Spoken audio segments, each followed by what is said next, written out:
आज सायद लास्ट ठिक गर्मिसकेँ। तापनि म डेली आफ्नो नोट कम्प्लिट गरिहाल्छु। यार आज सायद लास्ट ठिक गर्मी छ। म त पुरै कामले नआइसकेको छु अहिले पनि। सो तापनि हिजो चाहिँ आज चाहिँ मैले के गरेको? आज चाहिँ बिहान बिहान उठेको। उठेपछि एक्सर्साइज रनिङ एकदम फिटफाट भएर गरेको। र त्यसपछि म चाहिँ आफ्नै काममा बिजी भएँ केही। र त्यसपछि मेरो मन थियो आज पनि काममा चाहिँ जाने हो, तर आज काममा चाहिँ जान सकेन किनकि आज चाहिँ मेरो मम्मीको मम्मीलाई चाहिँ काठमाडौँबाट आउनुभएको थियो। ऊ चाहिँ अलिकति बिरामी हुनुभएको थियो क्या, त ऊ चाहिँ गाउँमा आउनुभएको। त्यसैको कारणले मम्मीले भन्नुभयो कि मम्मी चाहिँ आउनुभएको छ, अलिकता भेट्नुपर्छ मम्मीलाई। म पनि भने मेरो नानी आइसकेको छ, म कहिले जाने हो भेट्ने हो।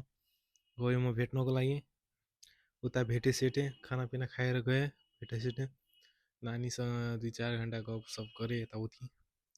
र मेरो नानीले एकदम इन्ट्रेस्टिङ कुरा भन्नुभयो चाहिँ, तिमीलाई जे गर्नु मन लाग्छ त्यही गर, तर आफ्नो बारेमा केही राम्रो गर, think great and do become a successful in your life. So राम्रै कुरा हो। नानीले चाहिँ मलाई पनि उत्साहित गर्नुभएको। र त्यता आफ्नो मम्मीको बहिनी भनौँ न, मौसी चाहे मासी, उसलाई पनि भेट्न गएको। उसको चाहिँ छोरा भएको छ क्या, मौसीलाई चाहिँ, त उसँग भेट्न गएको। र आफ्नो भाइसँग पनि भेटेको, किनकि मौसीको छोरा चाहिँ भाइ नै हुन्छ नि मेरो। त भाइसँग पनि भेट्न गएको। दिन चाहिँ यतिमा नै कट्यो। अहिले चाहिँ म भिडियो बनाइरहेको छु। यता आएछ है नामसाम अलिकता त्यो कागो, र दिन चाहिँ यतिमा नै कट्यो आज। र अहिले चाहिँ म बेलुका 5 बजेतिर 5-6 बजेतिर म भिडियो रेकर्ड गरिरहेको छु, किनकि यो एउटा डेली लाइफको बारेमा। सो भिडियो रेकर्ड गरिरहेको छु, भर्खर केही बेरपछि म पोस्ट गर्नेछु।